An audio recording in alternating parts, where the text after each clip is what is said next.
Hey, what's going on? SirBlackson97 here, back with another deck profile. Today we have another rendition of the Swordsoul deck, courtesy of DarkMagician dude. This is actually the original formula and template he had sent about a year ago for the deck, so pretty much somewhat similar to the initial profile we did, but there are quite a few differences. The main key one being Barone is no longer obviously allowed for the deck, so we've had to substitute a few other cards to kind of help fill in the gap that she left in, while also including some other interesting tech choices courtesy of DarkMagician dude. So, without further ado, let's dive deep into the minds of the DarkMagician. Starting with, as usual, our extra deck. 2 copies of Swordsoul Grandmaster YuGiOh. You can only use one of its effects per turn and only once that turn, so something to keep in mind when you choose to activate one of its effects. If it's Synchro summoned, we get to add to hand or banish a Swordsoul card from deck. This pretty much covers any card, as mentioned, so not just your typical monster searcher. We can also grab spells and traps for the archetype, which is super nice, especially when snagging their trap blackout for interruption on our opponent's turn. Or also, quick effect, we get to banish a Swordsoul or Worm monster from hand or graveyard. The Swordsoul we banish can also be a card again, so a little bit more broadening our horizons for what we can banish, to then target one of their effect monster on the field and negate its effects until the end of the turn. So typically, when you would summon it on your turn, you'll get your search off, and then during your opponent's, you'll banish a Swordsoul card or Worm monster to then target and negate another monster's effects on the field. Very nice. The only other thing to note is that it's pretty much generic except for the non-tuners, which have to be worms. Which isn't the case for all Swordsouls, as Swordsoul Supreme Sovereign Chen Ying actually is completely generic, which is pretty cool. This sometimes gets splashed into some of our water decks, like the Ice Barrier one, or just any deck that can afford to make level 10 synchros that doesn't mind things getting banished, because for each banished card, it gains 100 attack and defense. Monsters your opponent controls lose 100 attack and defense for each. If it would be destroyed by card effect, you get to banish a card from graveyard instead. And if a card is banished, except during the damage step, we get to banish a card each from both our opponent's field and their graveyard.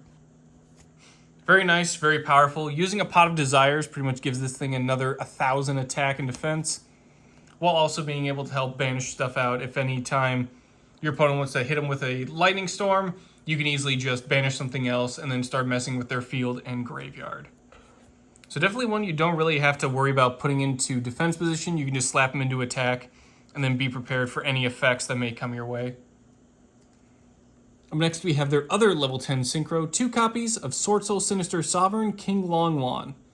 Again, similar to YuGiOh, just needs a tuner, and the non-tuners need to be worms. If you synchro summon another worm monster while he's on the field, you get to draw a card, so a nice Hyper Librarian effect. If your opponent special summons a monster, you get to banish one of those monsters to burn them for 1,200 damage. And if your opponent activates a spell or trap, you get to banish that card and then do it again, burn them for 1,200 damage. Each effect is a hard once per turn, so kind of nice that we get both a stopping of a summon of a monster by just banishing it and burn, and then the same thing for these spells and traps. We can just burn our opponent out. What's also nice is typically you'll be summoning it through Strategist Longwan, who also has an effect to burn for 1,200. So if you play your cards right, you can just open up with 3,600 damage against your opponent, which is pretty terrifying, quite honestly. Up next for our Zing sort of template we're working with, we have 2 copies of Baxia Brightness. 1 tuner plus 1 or more non-tuner worm monsters. When it's synchro summoned, we get to target cards on the field up to the number of different attributes of worm monsters used for its synchro summon. Shuffle them back into the deck. Once per turn, we get to target a card we control and a level 4 or lower monster in our grave. Destroy the card in the field, special summon the monster from the graveyard. This is just a nice little archetypal nightmare unicorn. We get to just spin stuff back into the deck, while also being able to pop cards we control to then grab stuff back from the graveyard. Up next, rounding out our Yang Zings, we have 1 copy of Yazi, Evil of the Yang Zing, and 1 copy of Chao Feng, Phantom of the Yang Zing. We'll start with Yazi. Completely generic. Your opponent cannot target it on the field with card effects. You can also target a Yang Zing monster you control, and 1 card your opponent controls, destroy both. When this card you control is destroyed by battle or card effect and sent to the grave, special summon a worm monster straight from the deck in defense position. Any sort of worm, so it doesn't have to be a Yang Zing.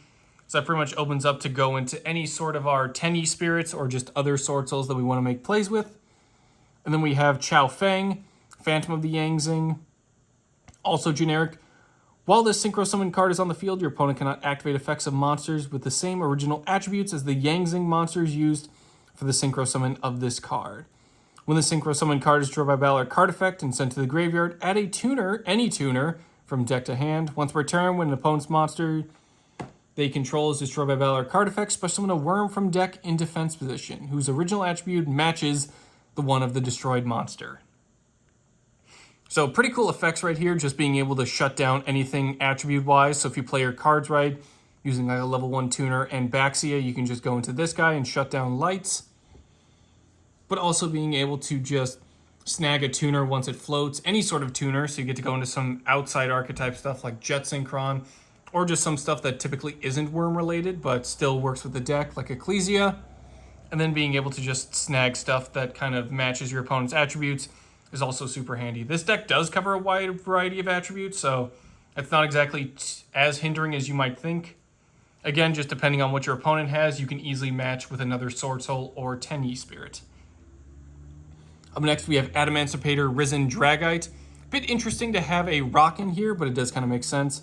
It's a generic water level 8 Synchro. During your main phase, excavate the top 5 cards of your deck, and if you do, return cards your opponent controls up to the number of cards excavated that were rock monsters, and then place the excavated cards on the bottom of the deck in any order.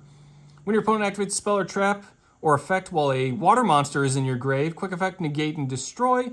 Each effect is a hard once per turn. So if you're running stuff like Nibiru, that can actually come in handy, where you excavate your Nibiru, pop or return 1 card back to the hand, and then typically I would use it as a cross-out designator target your Nibiru, so having it at the bottom of the deck is actually not that big of a deal. It just means our cross-out designator is now live and ready to go should you choose to use it. Now it does seem kind of interesting to have it in the deck, but the spell and trap negate does work, as we do have obviously stuff such as Chen Ying to cover our water attributes, but we do have 2 main deck monsters that also fit the bill.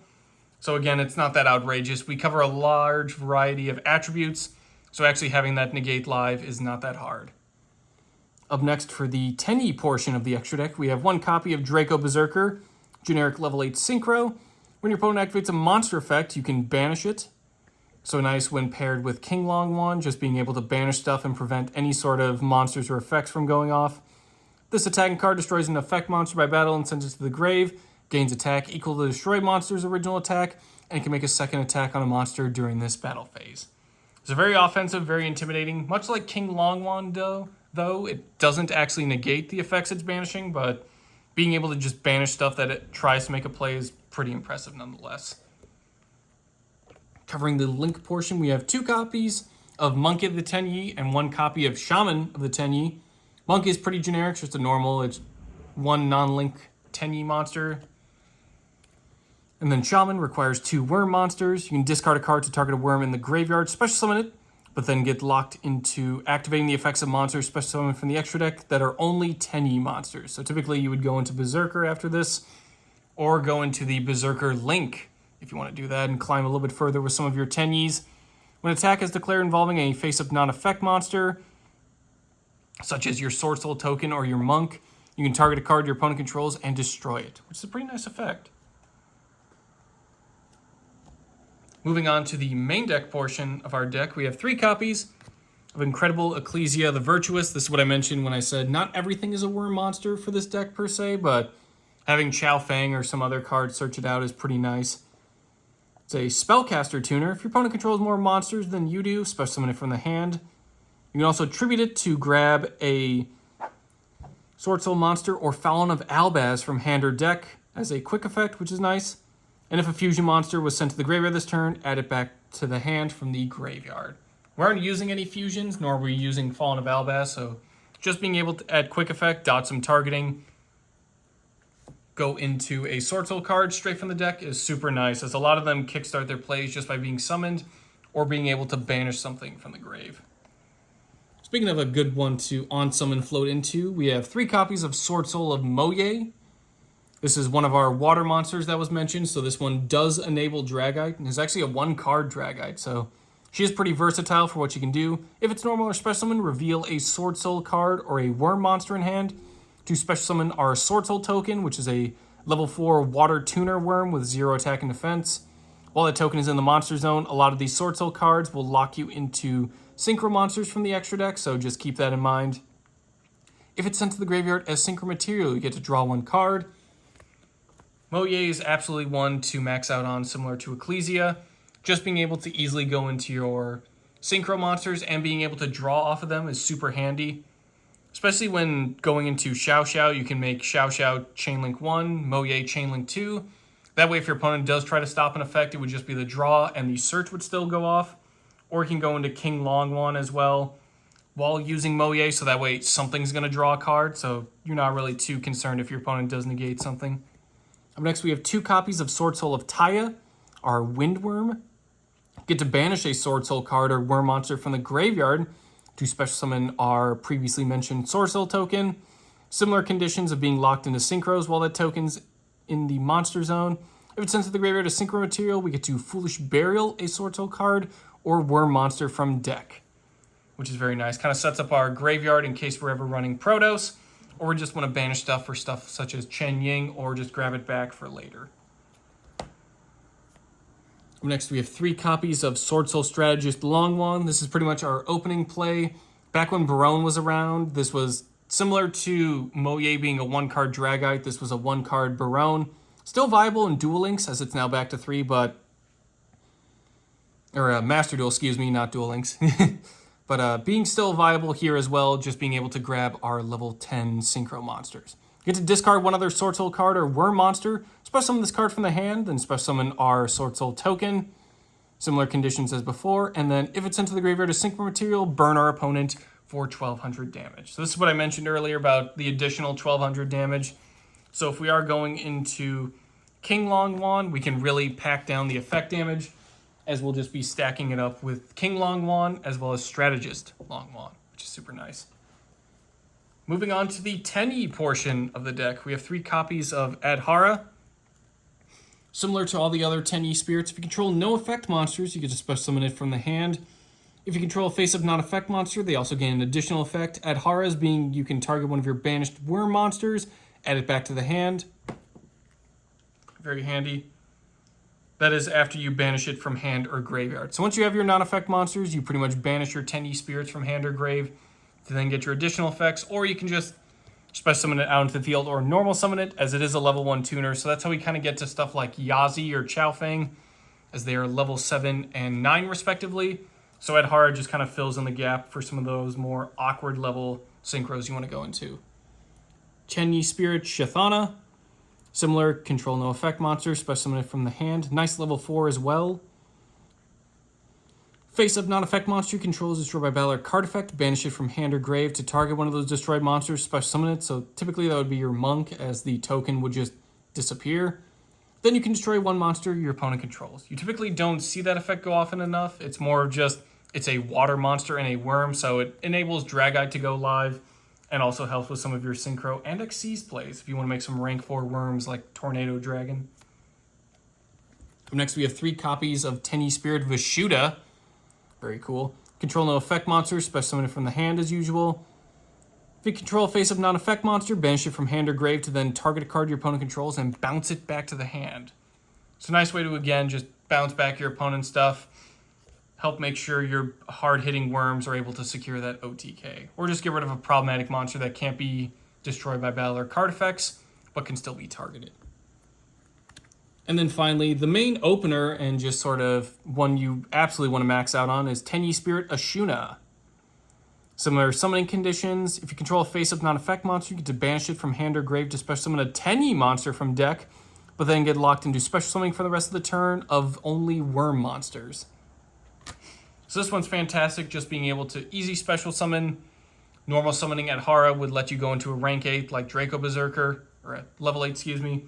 And then you could banish it from there if you did have your Swordsoul token as well, to then go into any other just sort of Tenyi Spirit you may need at that moment in time.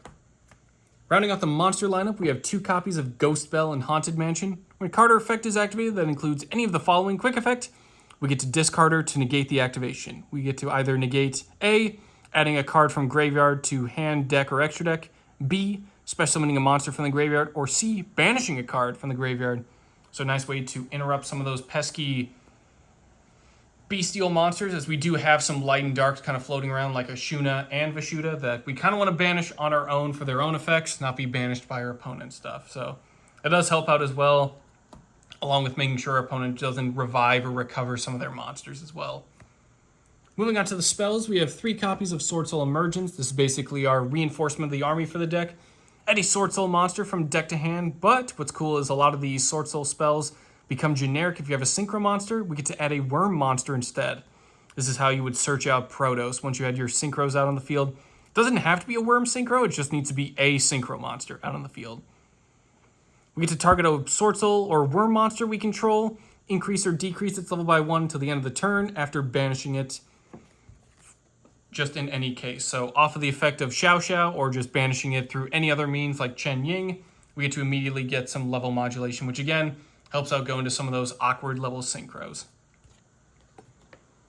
Similar is 2 copies of Sacred Summit. This is basically a monster reborn, but it then becomes generic for worms if we have a synchro monster. And if it's banished, we get to do the same thing of increasing or decreasing a level by 1 of a Swordsoul or worm monster. Very nice. 3 copies of Vessel of the Dragon Cycle. Not a Swordsoul card per se, but still a really nice one for worms. It's basically a Foolish Burial. Send a worm from deck to the graveyard. If we control a face-up non-effect monster, we get to add from deck to hand a Tenyi with a different name from the initial one sent to graveyard. So if we have our token out, we get to Foolish Burial something and then grab a different named Tenyi. Super handy there, especially if you want to like pitch a Vashuda and then immediately go into searching an Ashuna, which you can then banish that Ashuna from hand to grab another Tenyi monster, and then banish your Vashuda from grave to then bounce back an opponent's card. So there are a lot of cool combos you can do with Vessel once you get that Swordsoul token or that Monk out on the field.